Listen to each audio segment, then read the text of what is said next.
Welcome to The Explainer. Today, we're diving into something that is honestly deeply personal, totally messy, beautiful, and, believe it or not, universally scientific.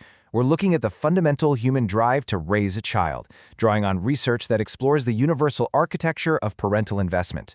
I mean, if you've ever looked at a family in the grocery store and just wondered what underlying mechanisms are driving their choices, or maybe you've looked in the mirror after a ridiculously long day and questioned your own instincts, well, you are in the exact right place. We are going to unpack the fascinating breakdown of what literally happens behind the scenes in the human mind when we take on the monumental role of raising the next generation. So right off the bat, is it actually possible to measure a good parent? It's a high-stakes, seemingly impossible question, and it creates so much anxiety for people all over the world. We are constantly judging ourselves, our neighbors, and even total strangers against this invisible, ever-shifting metric of being good. And let's be honest, it is a heavy, heavy burden to carry.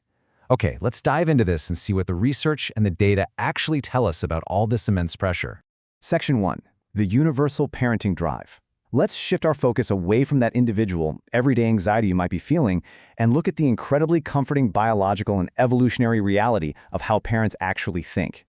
At the absolute foundation of it all is parental investment. By definition, that's the biological and social predisposition to prioritize a child's survival, development, and long-term success. Think about it kind of like an operating system running quietly in the background of your brain.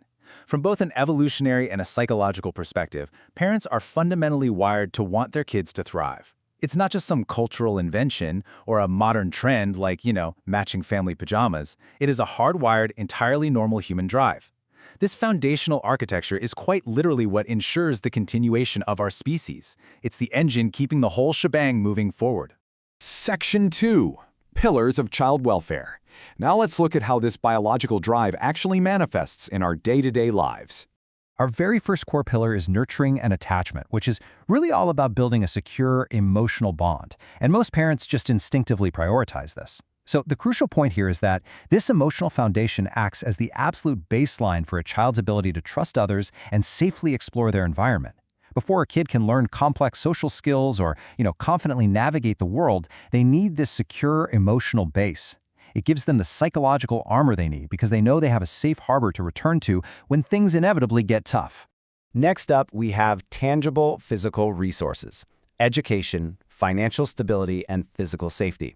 Parents universally aim to provide these exact resources to ensure their child's future. And it doesn't matter if a parent has vast wealth or if they're struggling daily just to make ends meet, the fundamental goal to secure these three specific things remains incredibly consistent across the entire human experience.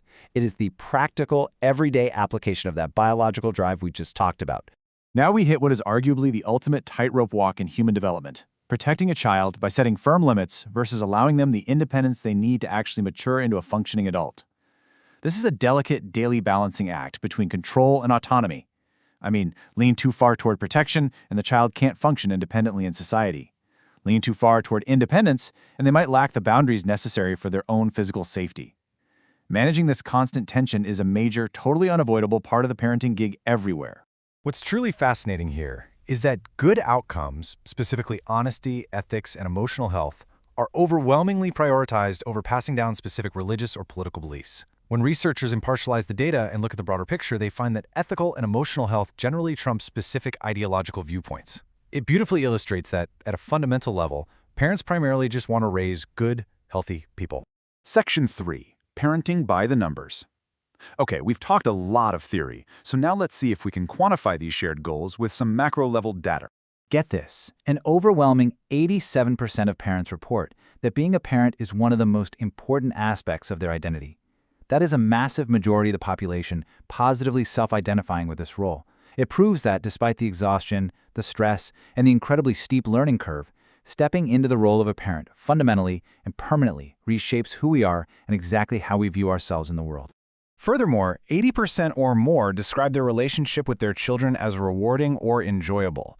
This data point is absolutely huge because it validates the universal joy that exists right alongside the daily struggle.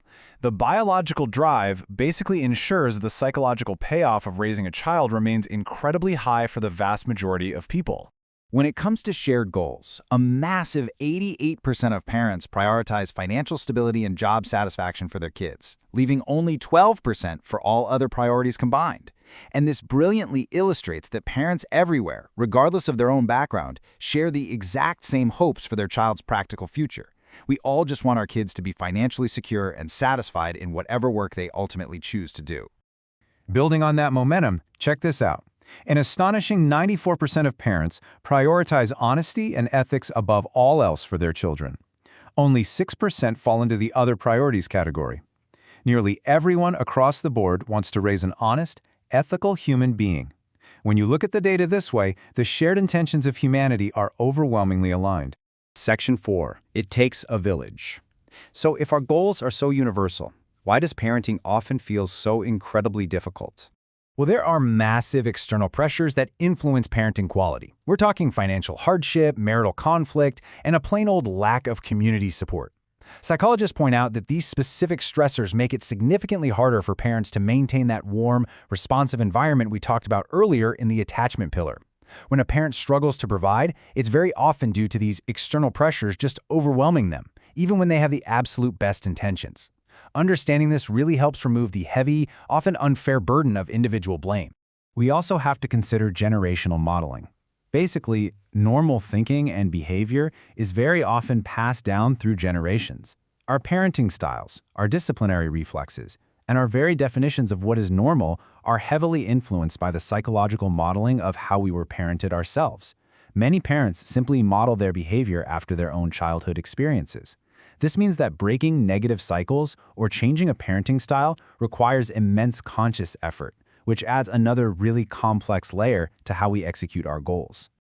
Consider this quote for a second. A society that supports parents through schools, healthcare, and safe neighborhoods makes it easier for parents to provide the welfare their children need. This pivots us directly into that crucial "it takes a village" mindset. Research highlights that child outcomes rely just as heavily on these external community systems as they do on individual parental willpower. We simply cannot expect parents to succeed in a vacuum without institutional and societal scaffolding. So, to summarize our core findings today, while specific parenting styles obviously vary wildly, ranging from highly controlling to highly permissive, the underlying intent to provide welfare is a nearly universal human characteristic. The shared global community of parents is defined not by a singular, measurable good style, but by this universal, innate, deeply human intent to help their children survive and thrive. So, we'll leave you with this final thought. How can we build a society that better supports the parents in our own neighborhoods? Instead of endlessly judging whether someone is a good or bad parent, the research urges us to shift our focus to systemic community support. Because when the village is strong, the parents are strong, and the children thrive. Thank you so much for joining me for this explainer. Keep learning and really think about how you can support the village around you today.